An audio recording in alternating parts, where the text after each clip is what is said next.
Recording in progress. Hay un botón. Ya, pues. Ahora sí.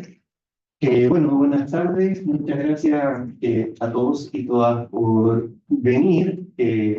Bueno, entre las personas que están acá hay estudiantes de pregrado, posgrado, profesora y profesor del Departamento de Sociología, profesora de Psicología de la Universidad Católica.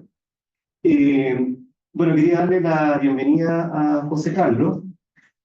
José Carlos Agüero es historiador y escritor que trabaja temas de violencia política, memoria histórica, y está en Chile durante esta semana. Va a realizar una serie de actividades. Ayer hicimos una en la Facultad de Economía y Negocios, que estaba programada originalmente acá, pero bueno, por la toma, para etcétera, al final preferimos hacerla allá.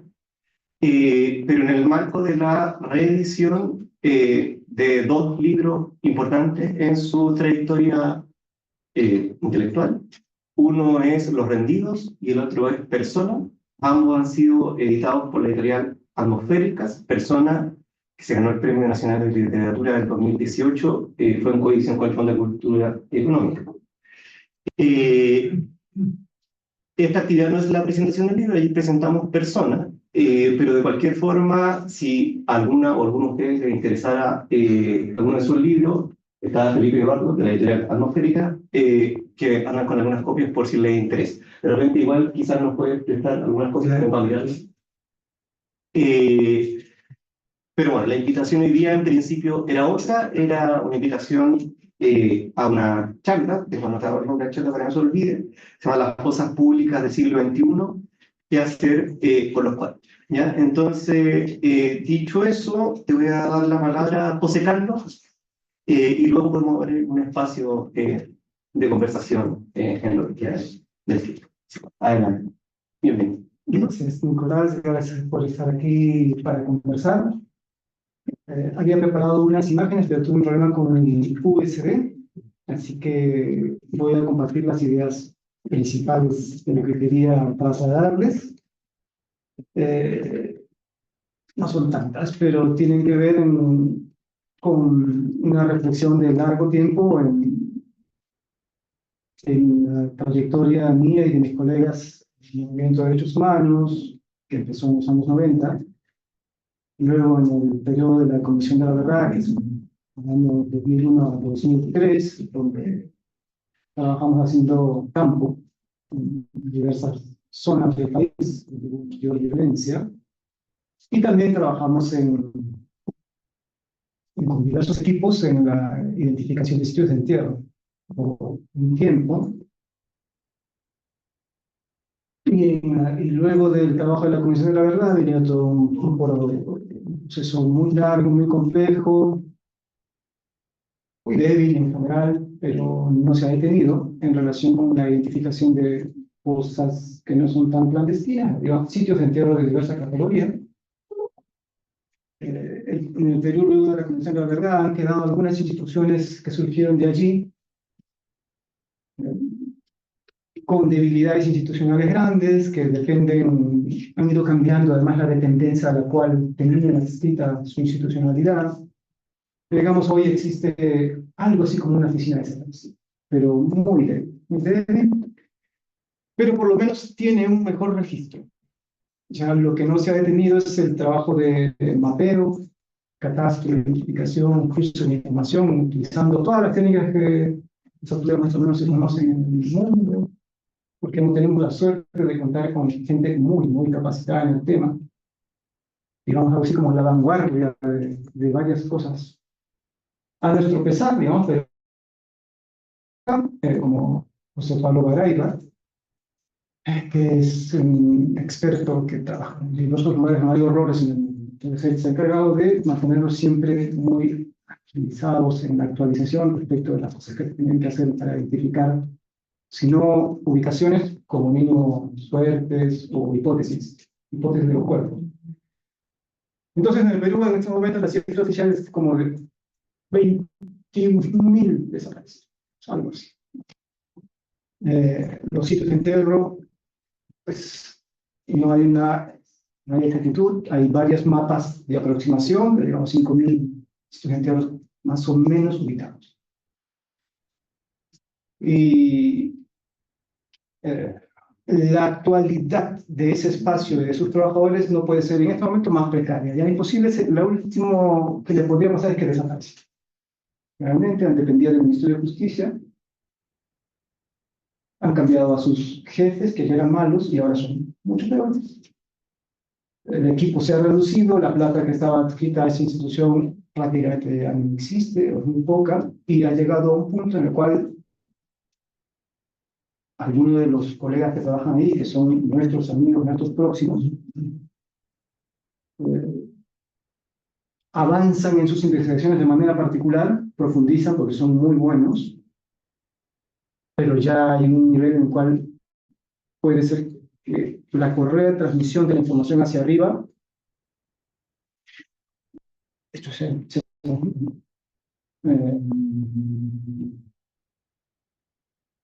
digo, hay desconfianza en relación con la carrera de transmisión de la información hacia arriba.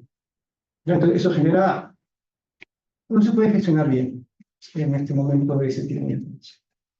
Eso, aunque no es de lo que voy a hablar, solo para poner un contexto de, digamos, desde dónde estoy más familiarizado a trabajar con el tema. Lo que quería transmitirles es a partir de esa experiencia, de ese vínculo, de ese trabajo que no se ha detenido en tantos años,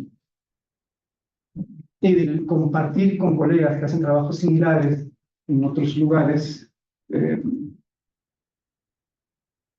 y de compartir con la humanidad los procesos posteriores a la pandemia, me ha llevado a hacer algunas reflexiones que quisiera compartir y que ya he compartido antes también con algunos colegas, pero bueno, vamos siempre mejorando el trabajo pasado. Y tiene que ver con intentar pensar, a ver, solo una cosita antes, pero hay muchas aproximaciones novedosas ahorita, ¿no? Y todas son legítimas, todas aportan a su manera, ¿no?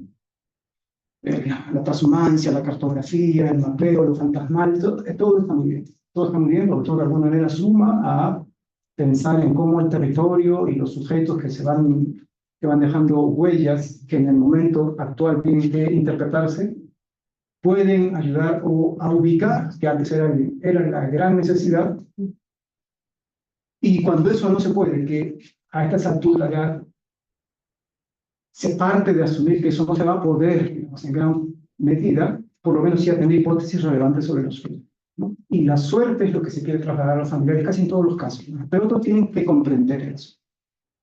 Y en la comprensión del asunto hay buenos avances, yo creo que en gran parte impulsados por el desafío planteado por el carácter criminal de la sociedad mexicana, ¿no? De algunos aspectos de la sociedad mexicana, que ha llevado a mucha gente a pensar desde ahí y a renovar sus categorías, a renovar sus metodologías, y por eso aparecen estos nuevos enfoques sobre la habitación fantasmal, la cartografía, el traslado de los muertos, en fin, todo esto de que las personas siguen habitando los espacios aunque ya no estén, y por lo tanto hay que pensarlos como sujetos porque generan relación. Entonces, todo esto es interesante, ayuda a pensar en los desaparecidos de otra manera, sobre todo con situaciones que no son las tradicionales ya de la desaparición de hace 30 o 40 años. Entonces, hay estos desafíos. En torno a estos desafíos, ahora sí, una de las maneras que hemos estado pensando tiene que ver con intentar encontrar la racionalidad del propio cuerpo y de quienes tienen que hacer con el cuerpo algo. O sea, no es el punto de vista de partida de hace 40 años, ¿no? Que es desde el testigo, o desde la víctima, o desde el sobreviviente, que obviamente no es que eso se descarta, sino que ese es el punto inicial, es la base de apoyo de todo. Sino que llega a un punto, llega a un límite. Finalmente, siempre la víctima, el testigo o el sobreviviente va a saber hasta cierto momento. Y luego viene lo que no se va a conocer, lo desconocido, o lo que va a ser motivo de indagación. Y sin embargo, quizá a veces se puede pensar un poco en la lógica del perpetrador. Es decir, detrás de el ejercicio del que tiene que manipular los cuerpos, hay racionalidad. Es algo que se ha trabajado mucho menos, porque básicamente no colabora, no hay ni el perpetrador a contarte, pero se puede reconstruir. O sea, así como un intento de organizar las lógicas que hacían de este sujeto un sujeto desaparecedor, y en la actualidad más que un sujeto desaparecedor, un organizador de material. Entonces es más o menos desde allí, pensando en la lógica del organizador de cuerpos y de la materialidad, que sugiere una idea para vincular las desapariciones forzadas de los años 70, inclusive desde antes de los 70 hasta los 2000, con los procesos de destrucción masiva del cuerpo del siglo XXI, que parecieran muy diferentes, pero que bueno, tienen puntos no evidentes, parecieran ser evidentes para el activismo, pero cuando los analizas caso a caso no son ya tan evidentes. Sin embargo, hay puntos de relación. Entonces, lo que al final quiero transmitir es una idea muy simple, que es esta. La capacidad funeraria de quienes ejercen el poder, los estados o algunos otros actores, se ha ido transformando. Y actualmente, digamos, ha adquirido unas propiedades. Algunas de ellas son que son impredecibles. La sensación ante la comunidad es de que son impredecibles estas capacidades de la autoridad en respecto a su disposición de los cuerpos. Son castigadores, son a veces irracionales y son inimputables. Pero esto no es por maldad, o no solo, sino porque ha ido decantándose estas características, estas propiedades, estos atributos, a lo largo del tiempo. Les sugiero 4 cosas que me parece han tenido que ver con que ahora esto no parezca ya tan trastornante. La primera es que el punto de partida para todos siempre será que siempre la muerte es un problema. Siempre, en términos materiales, quiero decir, ¿no? Siempre es un problema. Siempre hay algo que hacer con el cuerpo. En situaciones normales, estándar, de soporte, en las situaciones más felices, el cuerpo siempre va a ser un problema, porque hay que procesarlo socialmente, pero también hay que procesarlo económicamente, y tiene que ocupar algún lugar en la simbología, en la cultura, en la religiosidad de la sociedad, pero que además tiene que invertir recursos para hacer algo con el cuerpo. No se puede. Sociedades, por lo menos civilizadas, no van a desecharlo como basura. El cuerpo siempre es un problema, porque es materia, y materia que importa, o sea, materia simbólicamente relevante. Ahora, en situaciones excepcionales de violencia, de guerra, de dictadura, de crimen en general, de las diversas formas en las cuales se puede romper la excepcionalidad del trabajo con los cuerpos, además, el cuerpo se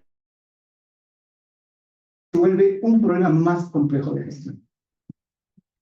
Una pregunta importante siempre va a ser, digamos, en esa lógica, es tras matar o tras la muerte en circunstancias excepcionales, ¿qué hacer con el cuerpo?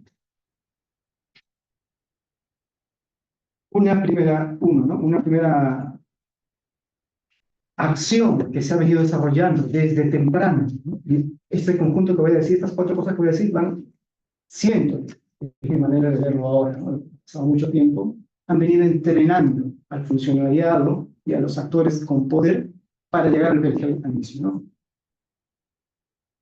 Hay una ruta del duelo, pero digamos, no es la estándar, no es la de se muere mi tío mañana y hacemos su funeral y todos nos condolemos. Igual es un problema porque tenemos que pagar cementerio, sacar toda la burocracia que eso implique.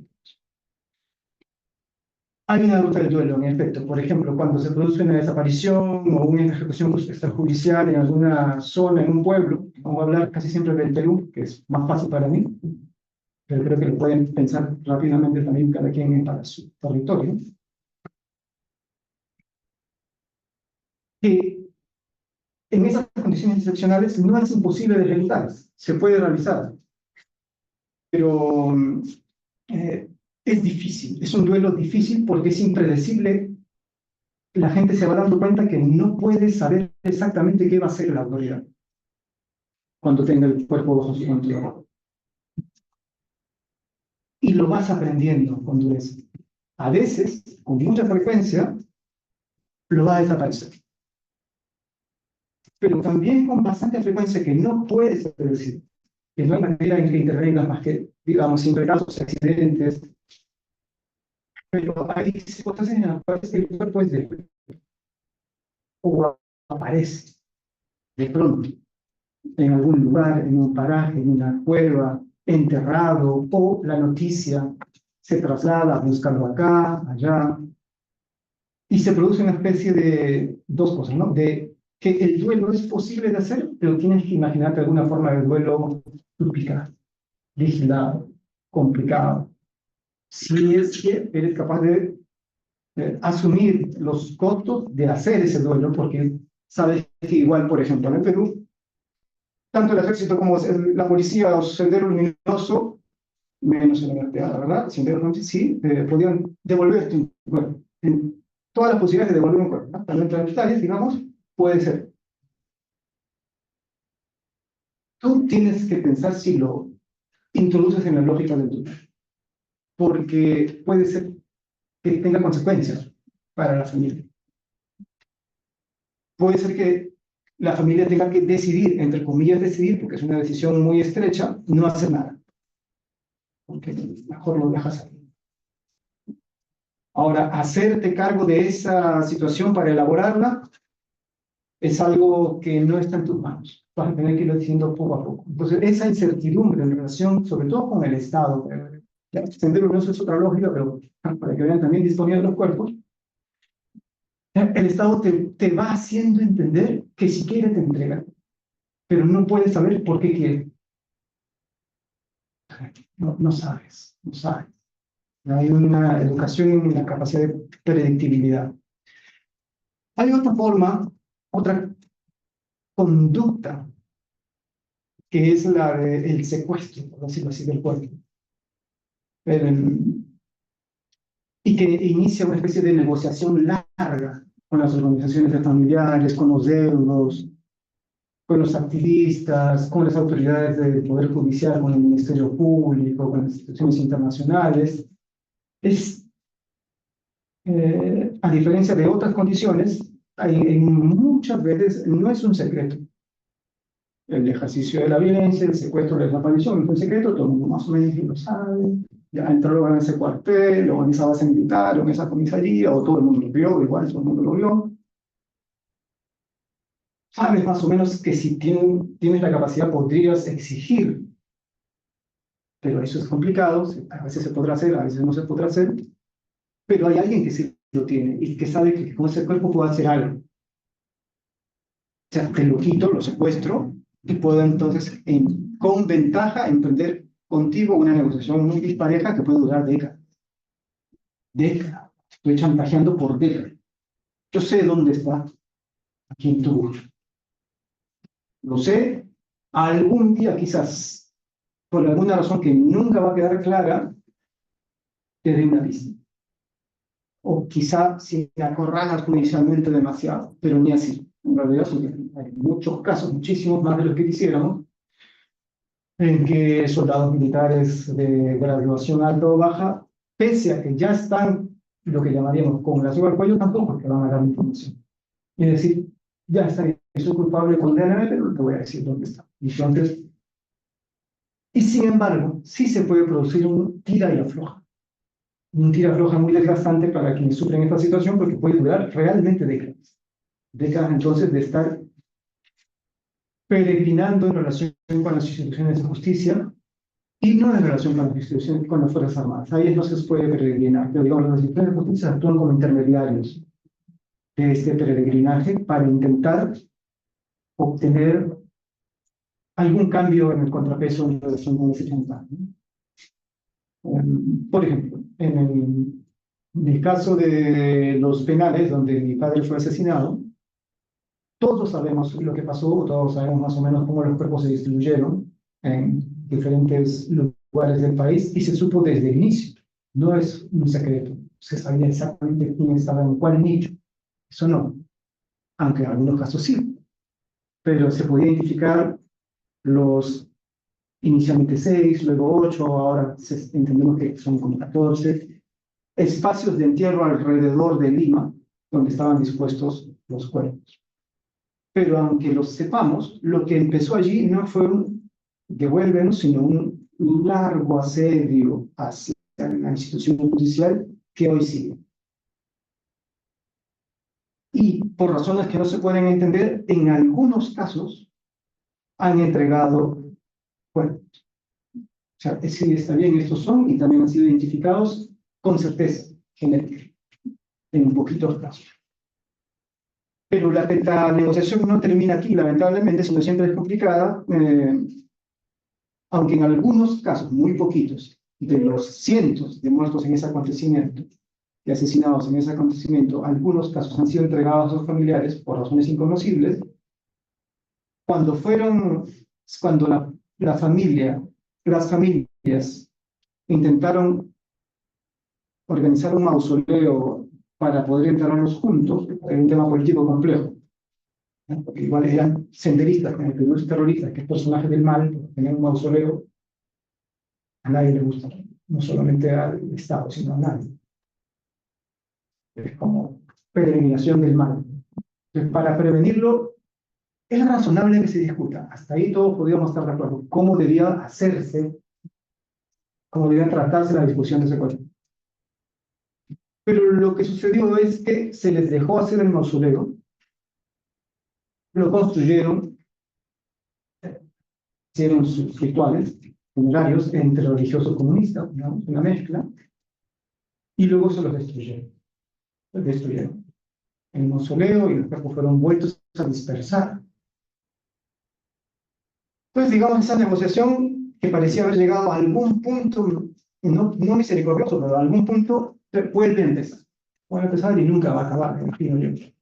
Y luego otra ruta que ha ido entrenando a los actores con poder en relación con la gestión de los cuerpos es la ruta directamente del borramiento. Y esa es la que conocemos. Esta es la que conocemos. Está directamente vinculada al intento a dos intentos, ¿no? De garantizar la impunidad de los miembros de fuerzas de seguridad que intervienen en estos asuntos y a herir de inexistencia a los personajes peligrosos. Entonces, este mecanismo más tradicional, en el que pensamos que digamos es la lógica única del manipulador de cuerpos, es efectiva.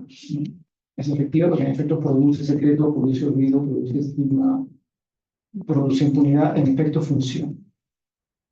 La ruta de borro y al borrar elimino mi propia acción, elimino la acción hacia el pasado de ese agente peligroso. Funda discurso hacia el futuro.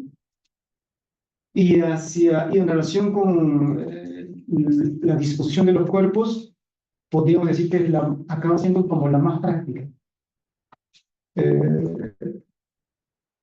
Realmente posiblemente haya efectivamente desaparecido en el más hondo sentido. No es que sea una cosa que más o menos todos presumimos que está, sino que nadie sabe. Ahí sí es posible que nadie sepa o los restos se han disuelto en algún lugar. En algún sustrato terrestre, en algún río, en el mar, en la selva, comidos por animales. Hay un nivel de inexistencia ahí muy brutal y que no es menor. Otra ruta tiene que ver con la disposición para la exhibición del cuerpo, que lo hemos visto mucho más presente nosotros, creo, en relación con los últimos 20 años de violencia criminal en México, pero que está claro que todos podemos pensar en formas similares en las cuales los cuerpos han sido dispuestos como elementos de un lenguaje para mandar mensajes al enemigo, a la familia, al sospechoso, y en ese sentido, ah, el, el cuerpo, si bien acaba siendo una especie de símbolo, se vuelve, el mercado de ese símbolo es un mercado muy restricto. La existencia del sujeto no es que allí ese sujeto se expresa, sino que es cifra para que se exprese alguien más. Entonces, si el símbolo en todo caso es vacío, o digamos, otra vez es el intento de ciertos actores por hacer de ese sujeto ese símbolo vacío para trasladar mensajes a través de la exhibición pública de los cuerpos torturados, ejecutados, asesinados, desaparecidos temporalmente, los llamados reaparecidos. Hay un mensaje profundo que tiene que ver con marcar profundamente como superfluo la materia viviente y la subjetividad que podría haber estado vinculada a ella. Como no es importante, lo utilizo como una ficha, como algo para mandar un mensaje a alguien más, un recado. Es un medio para mandar un recado. En el Perú eso se utilizó muchísimo por todos los actores del conflicto, que además va aparejado con otro número importante de simbología, digamos. El cuerpo en sí mismo dice mucho, pero puede ir acompañado de una composición mayor de iconografía y de discurso. De todos lados, ¿no? Utilizar lenguaje maoísta, lenguaje de odio, colores particulares, para acompañar el cuerpo exhibido y para que el mensaje cale de diversas maneras ante la población que pues, se quiere amedrentar, los familiares, los activistas, el actor al cual se quiere trasladar ese mensaje. Ustedes recordarán quizá, o tal vez no lo vieron, es una imagen pública muy fuerte, pero de una manera excepcional, de Alberto Fujimori. Lo menciono porque es el presidente, ¿no? Quizás más usual era el presidente hacerlo, pero luego de la toma de la embajada de Japón, de la embajada de Japón, encima de los cuerpos.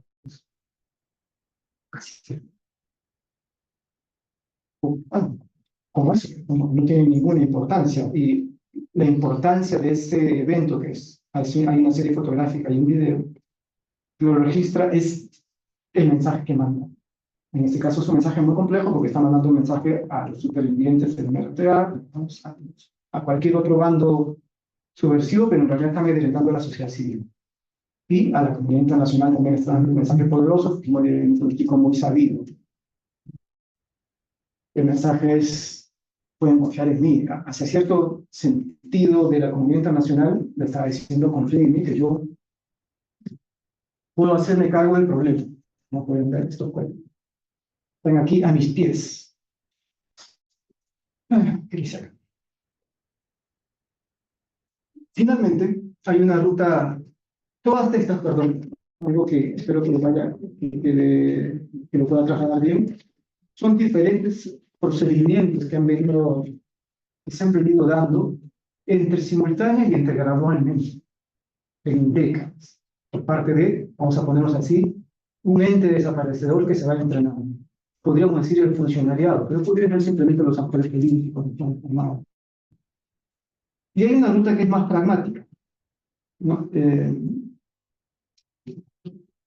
Y que es la que quizá podemos sentir más cercana en el tiempo, porque la hemos visto por televisión. Hemos visto por televisión luego del COVID, o durante el COVID, o la hemos visto recientemente en Gaza, digamos, pero no exclusivamente en Gaza. Y es que hay vamos a decirlo así, el cuerpo es conceptualizado.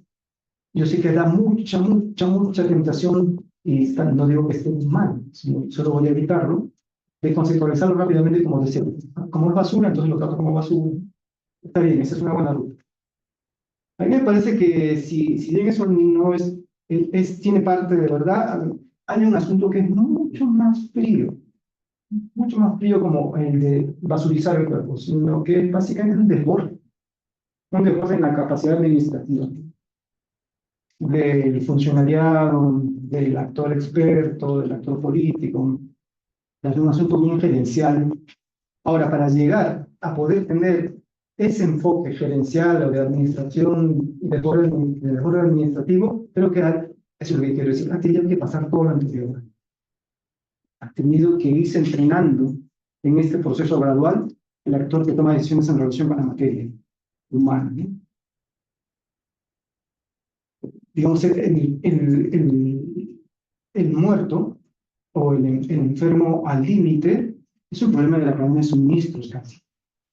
Y, por lo tanto, el trato, el recurso invertido, la diligencia en relación con de ese resto va a estar bien alejado, mucho más alejado que en todos los años anteriores, de lo que a nosotros nos parecería como necesario, o sea, de cultivo. No requiere. ¿Para qué? Ya casi que en otro régimen se ha ido decantando hacia otro tipo de régimen. La materia no necesita que la recemos, necesita que la organicemos. Que la organicemos, que dispongamos de ella, y como todas estas otras condiciones o propiedades o atributos en el tiempo se han ido asumiendo, te va construyendo eso que decía, un personaje al cual no le puedes reclamar ya. Quizá le puedes haber reclamado hace 30 años, pero reclamarle ahora, luego de todo lo que he ido mencionando, a este personaje encargado de la administración de los cuerpos, aparece digno. O sea, hay que seguir haciéndolo, claro que sí. Y bueno, no quiero que se entienda como que no tiene sentido reclamar, sino que no corresponde a las propiedades de este nuevo sujeto, porque se ha hecho inimputable, ¿verdad? Si es un personaje de orden abstracto, ¿no? Si es un personaje que es incierto, o sea, que genera incertidumbre, que no puedes predecir, que en gran parte va a ser irracional, que va a ser secuestrador y negociador, que no va a garantizar un luto, sino todo lo contrario, que se va a ir volviendo cada vez más administrador de restos que organizador de cultura general, digamos. Es bastante comprensible que luego, ante una situación de desborde en su capacidad sanitaria, disponga de los cuerpos sin ningún tipo de interés cultural e inclusive formal. Y ese es un tema súper importante en el Perú ahora. Estoy exagerando, no es un tema súper importante, debería ser un tema súper importante. Por ejemplo, durante la pandemia, la gente se murió a montones y se enterró a montones, mal, se enterró mal a montones. Pero en algunos lugares se enterró peor, un poco peor. Por ejemplo, en Iquitos, en esta ciudad, que es una ciudad importante del país, una ciudad grande, la ciudad más importante de la Amazonía peruana, se enterraron ante el desborde, realmente un desborde apocalíptico de los hospitales.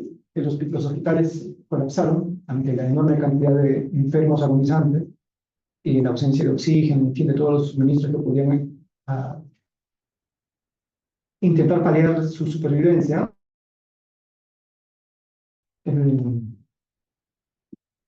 Los hospitales básicamente eran morideros. Colapsó la capacidad productiva de oxígeno medicinal, colapsó el frigorífico, también colapsó el cementerio municipal y colapsó el incinerador. Entonces, la solución que encontró el gobierno municipal, vamos a ver que esa es la responsabilidad, fue hacer una fosa gigantesca. En la fosa gigantesca que está cerca, que todo el mundo la conoce, que está allí, cerca de, atrás nomás de uno de los cementerios formalmente existentes, a unos cuantos metros, se dispusieron. Teóricamente debían ser expuestos de acuerdo a algún tipo de procedimiento formal, pero no se cumplió.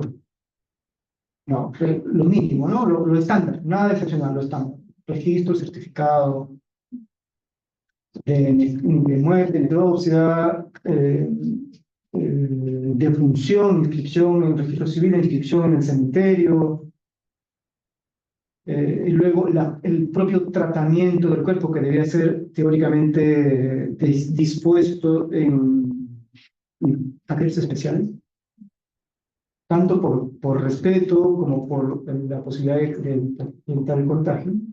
No se cumplió nada. El registro es, si hay, es el que ya hemos sido, el tipo de registro al cual hemos sido acostumbrándonos en estas décadas. No, registro negligente, diríamos nosotros. Registro negligente, registro que si se puede sí, si se puede no, y si no se puede, ¿qué más da? Ese es el registro que ha habido. El trato de los cuerpos igual. Bueno, si se puede, le pongo un nombre, le pego algo, y si no se puede. Total, aquí no va a importar, porque ya hemos ido construyendo esa manera de vincularnos con la administración del cuerpo.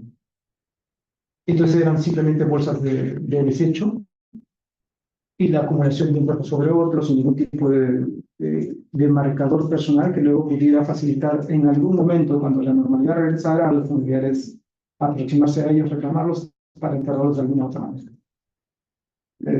Pero ese caso no es solo peruano, ¿no? Ustedes también podrán tener seguramente situaciones similares, pero que en Chile no ha pasado nada así, gracias a Dios. Espero que no en todo caso, pero no pasó en Manaus, pasó en la India, pasó hasta en Nueva York, pasó en muchos lugares del mundo, ante la situación de desborde y la capacidad de gestión. Pero la capacidad de gestión, nuevamente, es capaz de hacer eso con los cuerpos porque previamente se ha ido transformando la función funeraria de los personajes como autoridad. La función del vínculo con la muerte y la trascendencia, que antes podría haber sido asunto de la autoridad civil y religiosa, habría que preguntarnos en dónde ha quedado en todo caso. Por lo menos en estas circunstancias, tanto de excepción violenta como de desborde. En tanto las autoridades religiosas en mi país y por ejemplo en Manaus no hicieron absolutamente nada, asumo que tampoco han asumido que es como parte de un rol complementario que podrían cumplir el abordar esa parte dejada por las autoridades. O sea, la trascendencia y el amparo del cuerpo más allá de su materialidad también podría haber sido abandonada por el último guardia de esta autoridad. Sería la iglesia, las iglesias en este caso.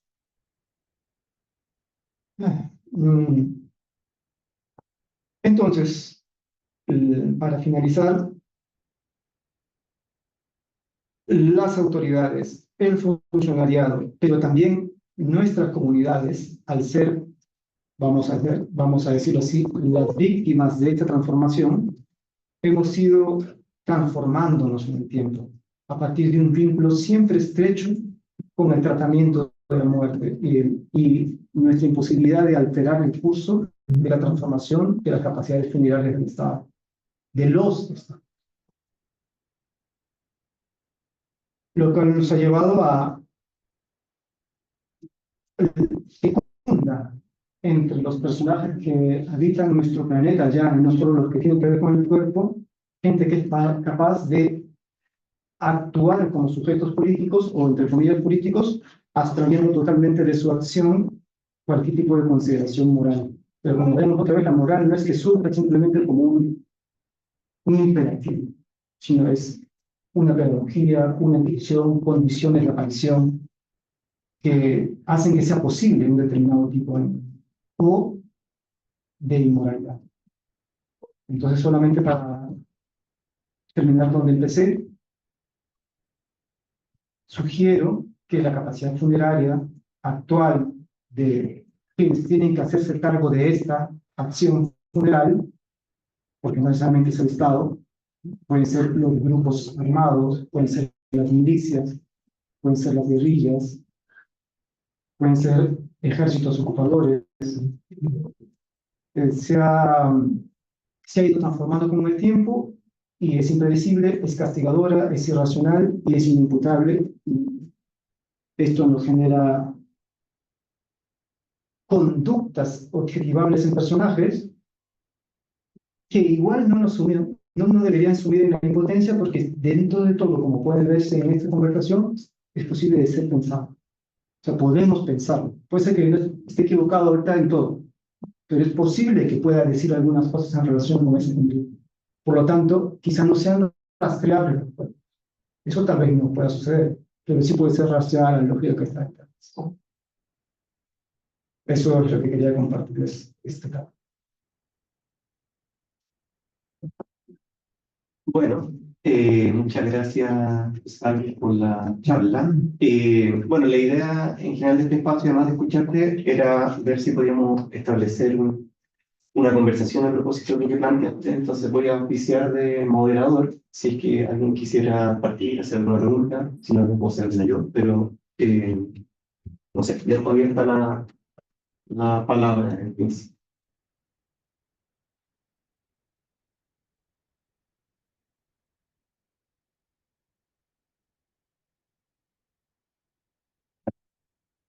El silencio. Voy a partir. Bueno, agradezco nuevamente. Exacto. Hay otras cosas que me llaman la atención y bueno, es difícil para mí no conectarlas también con la presentación de ayer, en el sentido por un lado, hay como ciertas cuestiones que se plantean como más generales, o sea, que podemos ver en Chile, en Perú, pasa, en distintos territorios, y hay otras cosas que son como hasta cierto punto más específicas. Por ejemplo, a propósito, porque me da la impresión que cuando hablabas de la primera manera de relacionarse el Estado con los cuerpos, hacía alusión principalmente en violación a los derechos humanos en el marco de regímenes como dictatoriales, que no solo en América Latina, no solo en América Latina, pero que da la impresión que está un poco en ese marco. Y a mí me da la impresión que el caso peruano, así como colombiano, no sé, y otros, tiene una especificidad quizá un poco distinta, creo, al caso chileno, no estoy seguro, no soy para nada experto en el tema, que tiene que ver con la posición un poco ambigua en relación como, no sé, a la sociedad civil que tiene Sendero Luminoso en particular. Porque yo pienso acá hubo cierta resistencia armada a la dictadura, hubo ciertos grupos que defendieron, al menos discursivamente, la violencia armada antes de la dictadura, pero en general no hubo una guerrilla, al menos con la fuerza que tuvo Sendero o que tuvieron las FARC en Colombia, qué sé yo.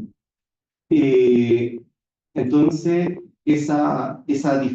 me da la impresión que el tipo de problemas que enfrenta en términos de memoria, recuerdo de la sociedad peruana respecto a las víctimas, por ejemplo, de senderos reclutados por el Estado, es distinto en el caso chileno. Quizás acá es como menos ambiguo, esa es la impresión que me da. O sea, hay un mayor reconocimiento de que esas personas, independientemente de la acción que cometieron, fueron injustamente asesinadas, por decirlo así, eh, y que por lo tanto merecen un duelo, algo así.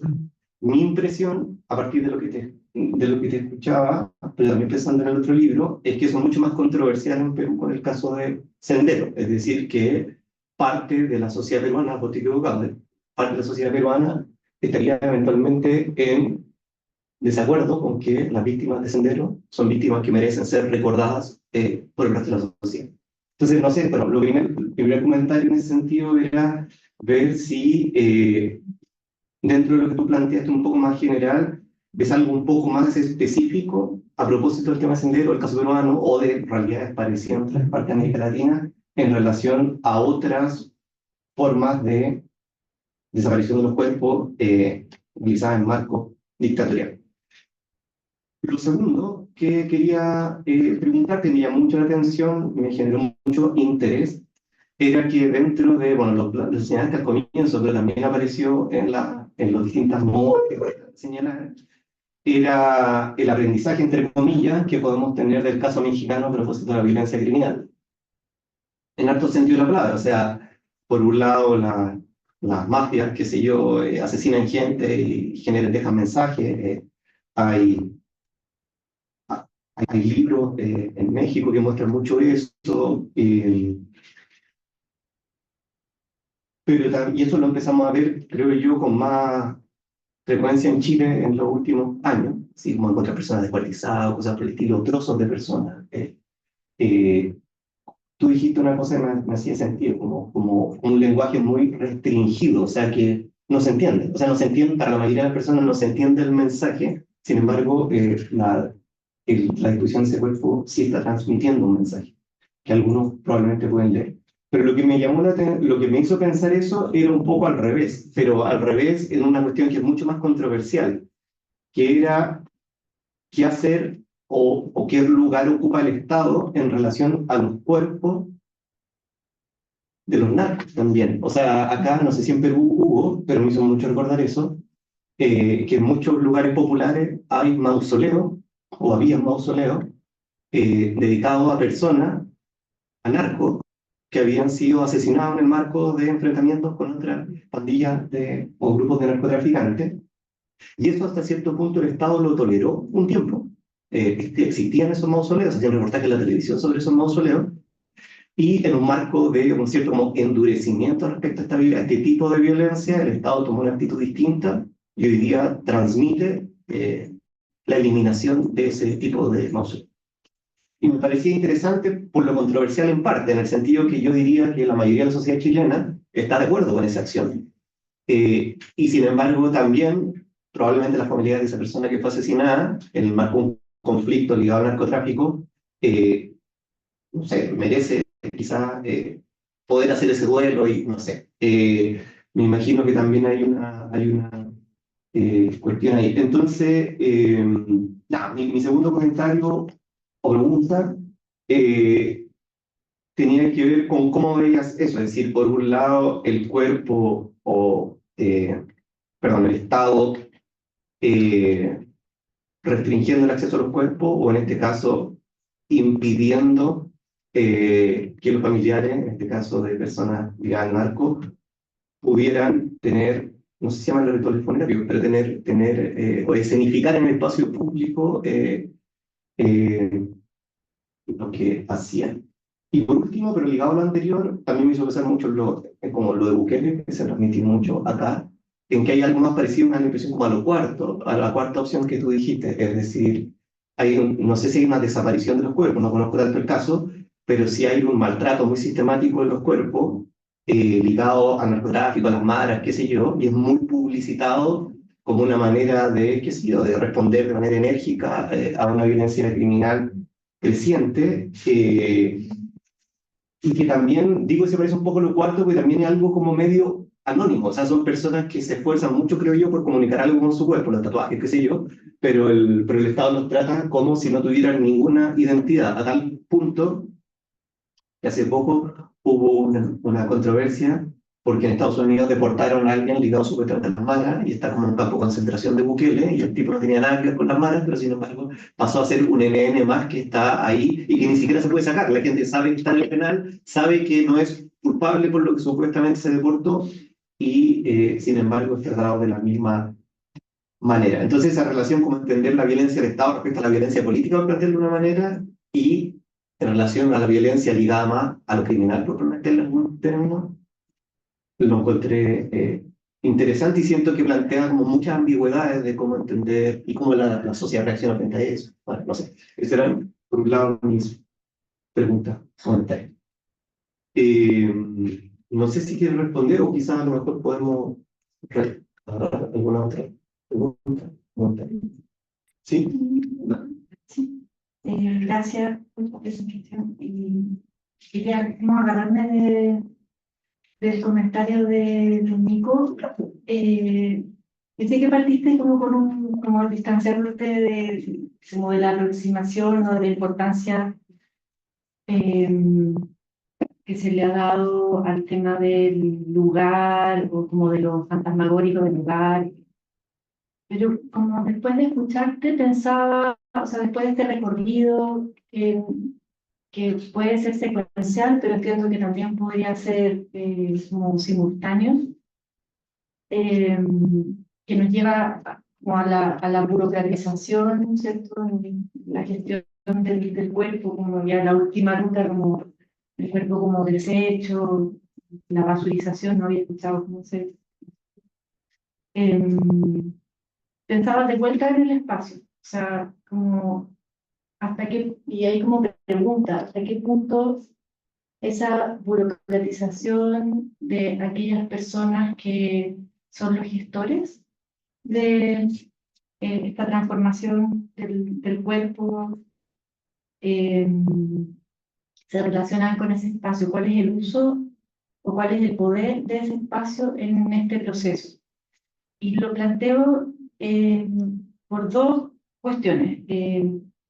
Una es en el caso chileno, y creo que CONOSUR está como esta como reproducción que ha sido muy importante para las políticas de justicia transicional de los espacios, como el lugar que queda, como, no solo para las víctimas, y eso yo creo que es lo interesante, por eso te hago la pregunta, sino que como para justamente como la burocratización de la política de la memoria. En fondo, son los lugares que terminan siendo como espacios transaccionales entre víctimas familiares y Estado, cuando cuerpo... ¿no? Entonces, eso por un lado. Y por otro, pensando en el ejemplo de los narcomausoleos, que es como la otra cara quizás de la moneda, pero está muy como indicado en toda la presentación que tú hiciste.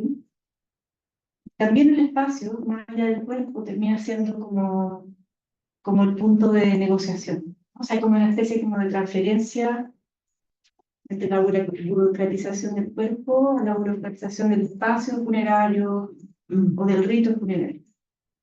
Entonces eso, no sé, como pensaba que era interesante poder conversar sobre el espacio en esta conceptualización.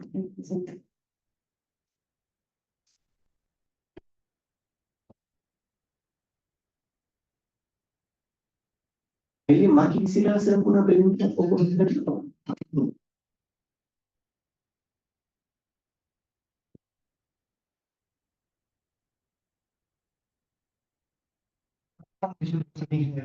¿no? Pasamos de ahí, creo que cualquier esfuerzo de hablar así desde un lugar tan abstracto nos va a llevar a momentáneamente suponer particularidades, ¿no? Pero eso no anula la diversidad de enfoques que puede haber. Por ejemplo, en relación, Nicolás, a lo que planteabas,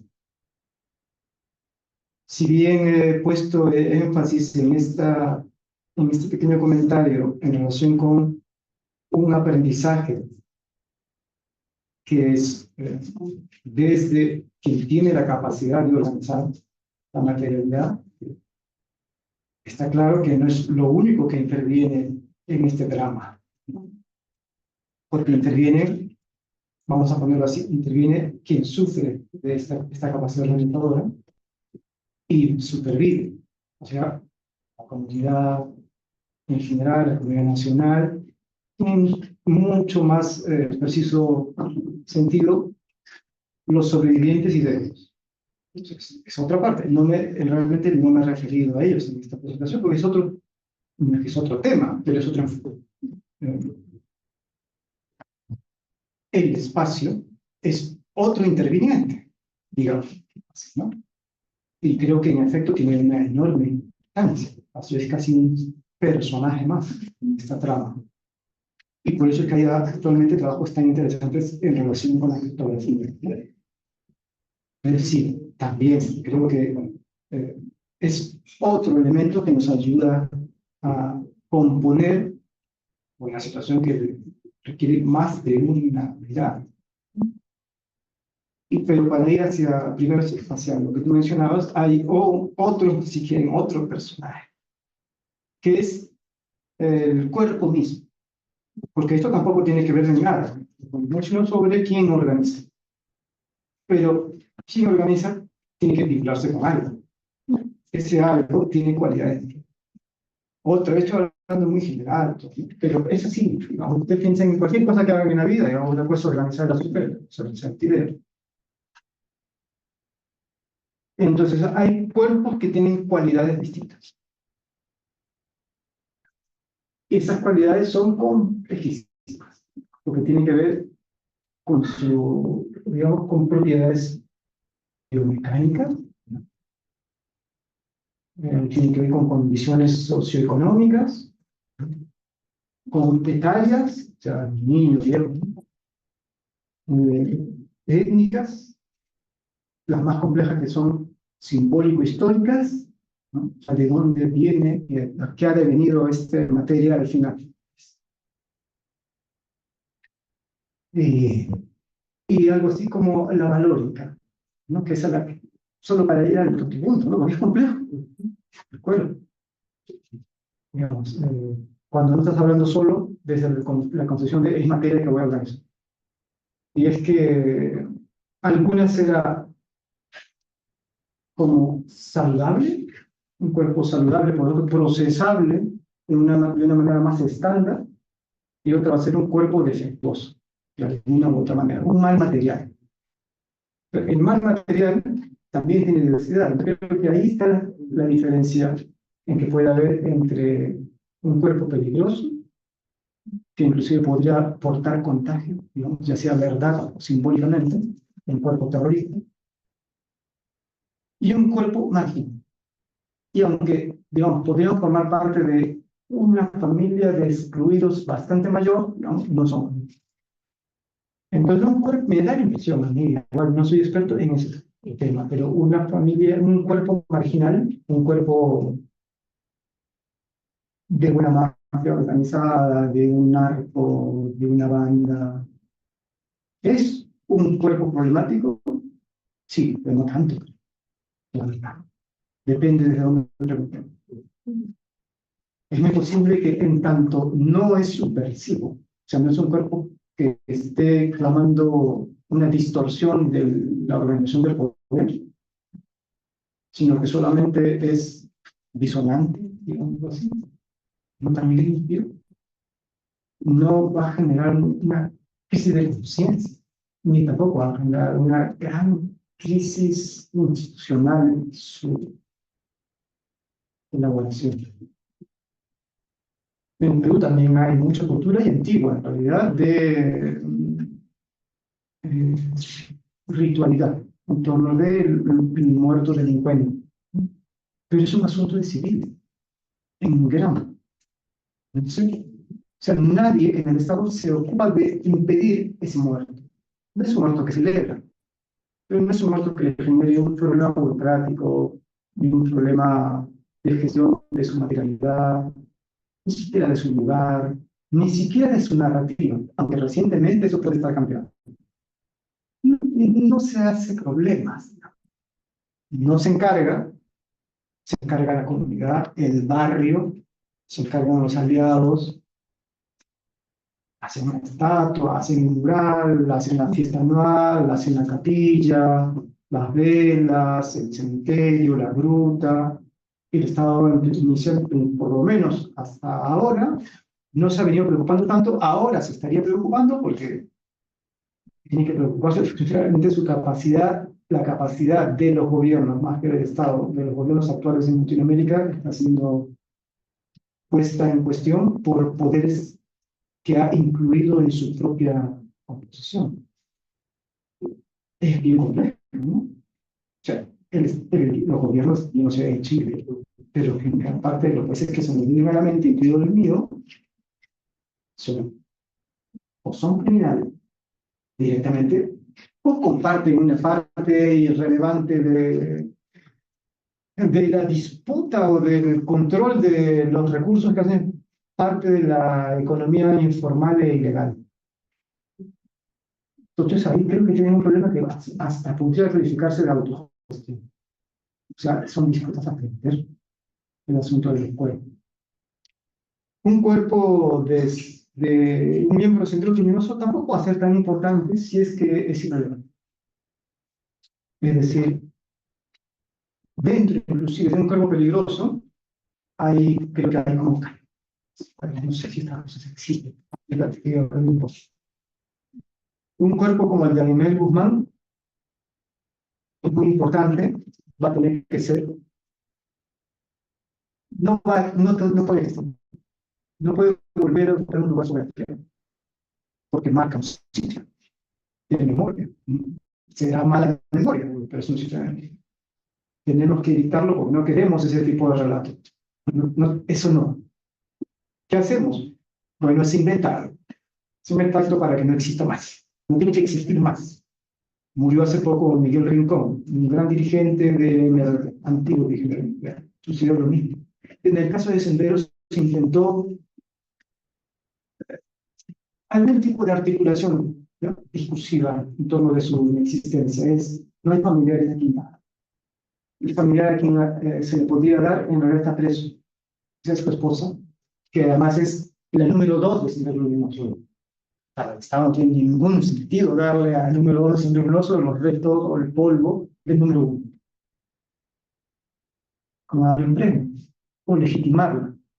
En el caso de Rincón, tenía mucha familia, hijos de medio, que además activamente pedían que por favor se le entregara. Pero no importó, porque otra vez este es un estado al cual no se le puede reclamar. ¿Desde dónde le vas a reclamar? Es un estado de un tipo de poder que se ha construido de otra manera. La piedad no es aplicable, pero tampoco es aplicable la acción de amparo. Nada va a funcionar ya a estas alturas en relación con ese pueblo. Y creo que eso tiene que ver un poco con lo que estamos hablando.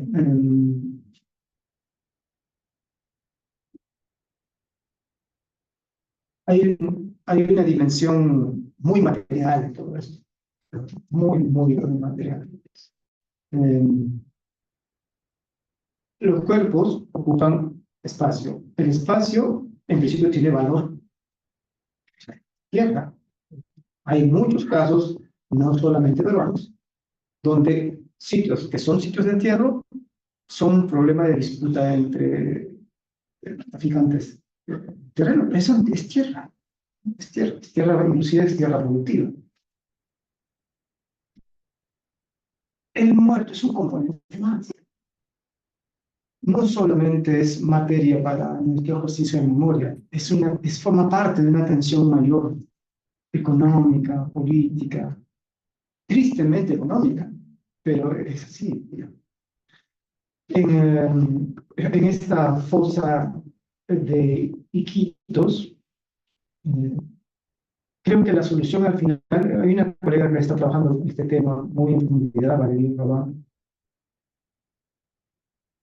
La gente no se cansa de pedir o que se entreguen los cuerpos, o que se identifique lo que se pueda, o que el sitio se convierta en un cementerio, digamos, lo cual es un sitio de memoria tradicional. No es un sitio de memoria fundado en la tragedia de la barbarie, es un sitio de memoria de la función social tradicional de hacer luto, porque vas a recordar a tu muerto.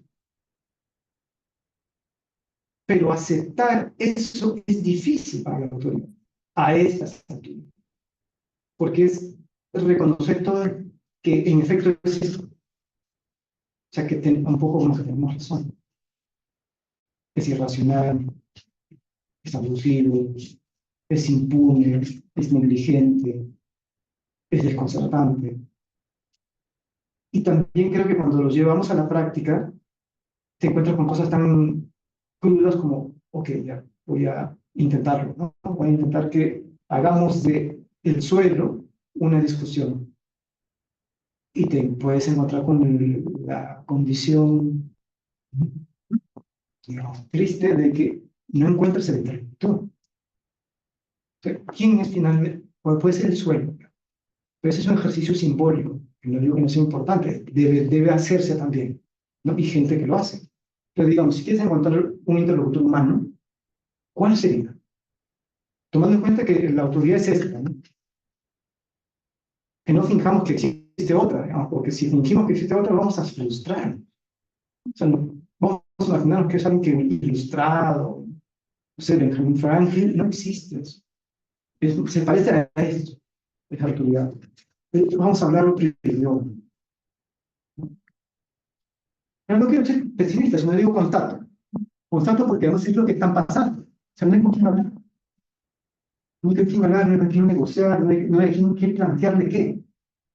¿No? Y tampoco hay un amparo legal suficiente a estas alturas tan del siglo XXI, vamos a decirlo así, como para decir, bueno, en relación con esta nueva manera de entender tengo algo de razón. No, porque no hemos legislado para este nuevo mundo post-apocalíptico.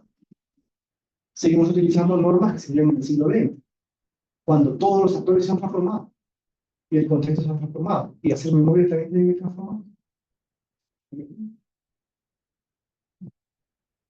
¿Más tiene alguna pregunta o comentario que quisiera hacer? Ya, tenemos algo que decir. Sí, En términos de la búsqueda en diferentes países, ¿hay alguna alianza internacionales de búsqueda en términos de mallas de quizás técnica o tecnología para hacer estas búsquedas como más específicas? ¿Se ayudan entre organizaciones de distintos países o no ha sido tu experiencia? No hay una organización de ayuda. Existe el aparato institucional de las Naciones Unidas, que tiene décadas, y no solamente de acompañamiento a casos concretos, o sea, casos como problemas nacionales, sino también de entrenamiento de profesionales y de intercambio de estos profesionales a lo largo del mundo. Ha sido lo más importante en realidad.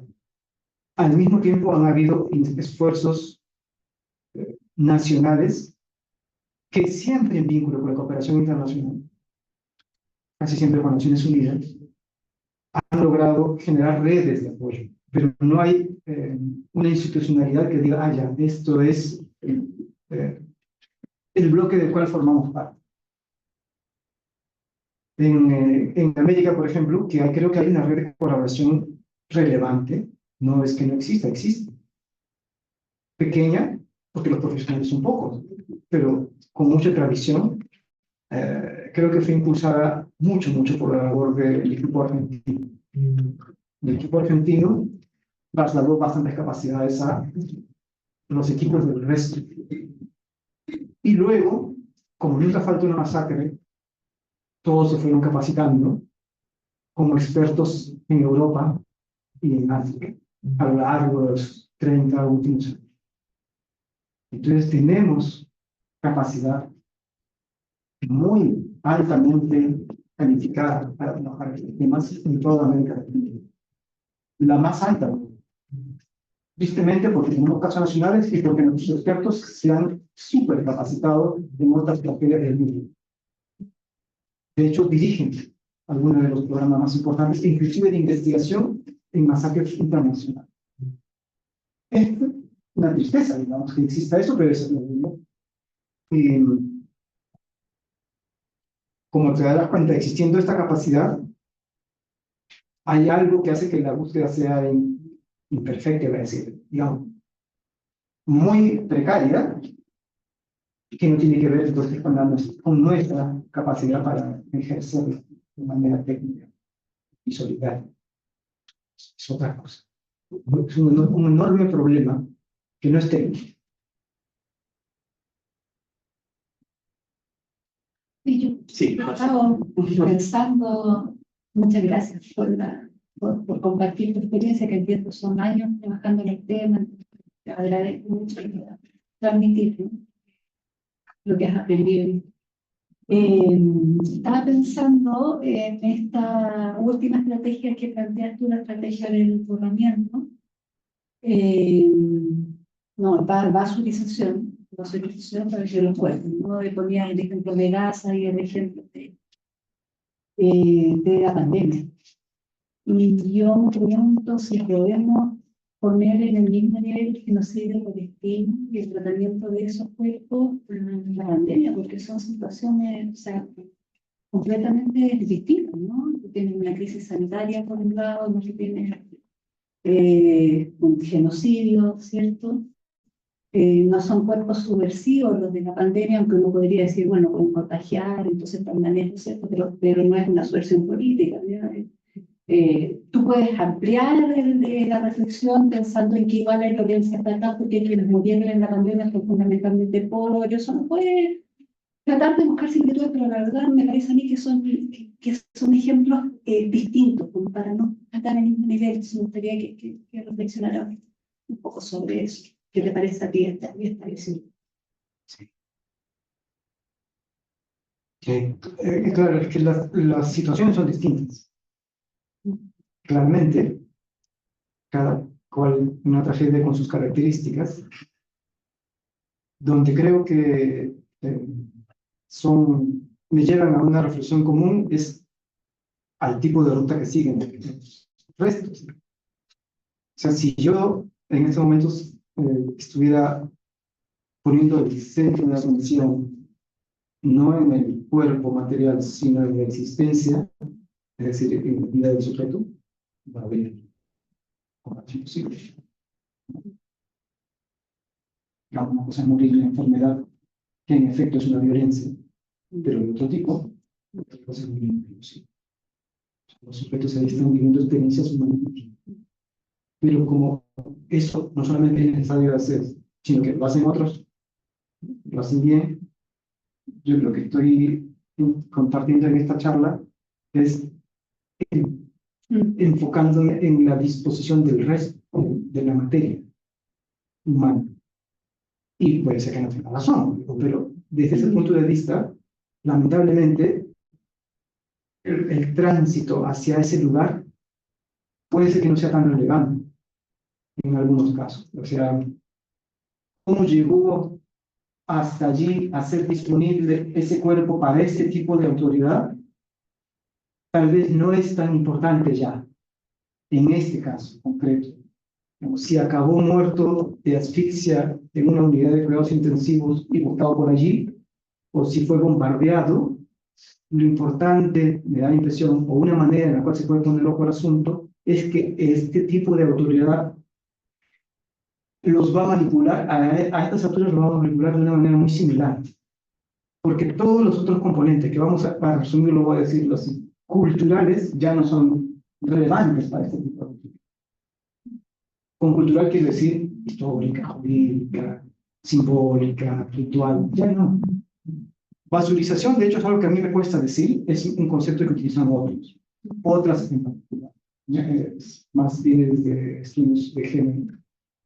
Y, por ejemplo, una colega mía muy querida, muy inteligente, trata de estos asuntos de la basalización y el desecho, los de San Esteban, en relación con cuerpos víctimas de femicidio o de la violencia sexual en conflicto armado en general. Bien, yo señalaba que aunque es posible tratar de entenderlos así, es decir, desde la cualidad de basura, me da la impresión, posiblemente equivocada, de que no es basura la que se gestiona. Es cierto que hay un sistema de gestión de desechos, ¿no? Entonces sí puedo estar diciendo algo que no es exacto, porque en efecto el sistema nuestro de administración pública tiene una organización de los desechos y es imprescindible para nuestra vida. Sanitaria. De desechos sanitarios. Así que sí existe una administración. Pero creo que como este tipo de reflexión viene de tanto de la combinación de un enfoque necropolítico como de un enfoque postcolonial, pone mucho énfasis en la calidad de inferioridad de quien ha devenido, quien ha llegado hasta ese lugar a hacer ejercicio de la violencia y de la destrucción. O sea, alguien que es basura por ser hindú, basura por ser palestino, basura por ser indio, basura por ser cholo, ¿no? Basura por ser subversivo, basura por ser terrorista. Y sí, basura por ser mujer, en medio de un contexto armado o no. Pero en el administrador que me imagino y que podemos ver, por ejemplo, en Manaus, no hay ese esfuerzo de conceptualizar, no es necesario, eso es lo que quiero decir, no es necesario. En otros momentos sí es necesario, pero acá no. Es necesario hacer ese esfuerzo de voy a volverlo ajeno. Se va a construir un no prójimo. Ya no es necesario, porque se puede disponerlo. Digamos que más conocer sus cosas, un cuerpo. No necesito hacerlo portador de atributos negativos, porque para vaporizar, desechar, hacer descartar de un ser humano, tienes que hacerlo inferior. Por lo tanto, tienes que hacerlo portador de propiedades negativas. Es peligroso, es contagioso, es enfermo, es radical, es extremista, es violento, es atrasado, es bárbaro, es incivil, es enemigo de la democracia, es comunista, en fin, cualquier otra categoría. Me da la impresión de donde hay un vínculo es que, si bien Netanyahu, su ejército, su población, creo que cree estas cosas en relación con el pueblo palestino vivo, me da la impresión que en relación con los restos se parece mucho al tratamiento que le han dado otras autoridades que no son Netanyahu y sus generales y sus primeros ministros a cuerpos en situaciones de desborde. Es decir, ya estaba contando usted con toda esta cantidad de gente, porque Gaza, aparte de ser una fosa abierta que no necesita ser abierta, ¿no? Tiene fosas. Igual tienen que hacer algo. Hacen fosas. Alrededor de los hospitales, alrededor de los colegios, hay fosas gigantes. Hay cosas muy grandes que hace el ejército israelí. Entonces, eso es lo que quería decir. Yo sé que, o sea, tiene toda la razón, en el sentido de son procesos distintos. Ahora, me parece que en relación con el operador, su problema no es construirlo ya al cuerpo, su problema es organizar el cuerpo. Pero es posible que sea mucho más fuerte. Bueno, muchas gracias. Ahora sí que ya estamos en la hora. Agradecemos, bueno, a José Carlos nuevamente, también a todos quienes asistieron hoy día a esta charla. Recuerdo que en el caso, si alguien tiene interés en comprar algunos libros de José Carlos que están reeditándose este año, bueno, Felipe y Eduardo tienen algunos ejemplares disponibles. Eso, muchas gracias. Gracias.